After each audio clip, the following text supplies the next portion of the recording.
In this video, I'll be showing you how to install Browser without a browser in Windows 11. It's a very simple method, so if you find this video helpful, be sure to drop a like and subscribe.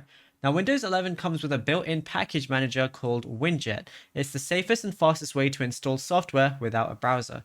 So what you want to do is right-click this Start button, and you want to open up Terminal.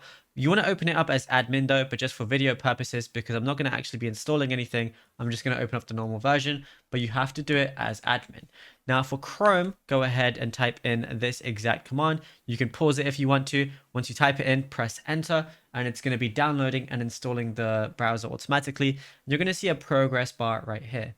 Now this is for Google Chrome, and if you want to download Firefox, then you're going to have to do this command right here. So basically Winjet is on all of them, but for Mozilla Firefox, it'd be this one. And then, for example, if you wanted to go ahead and install something like Brave, you could go ahead and use this command right here. And yeah, it's literally as simple as that. Now, if you found this video helpful, drop a like and subscribe.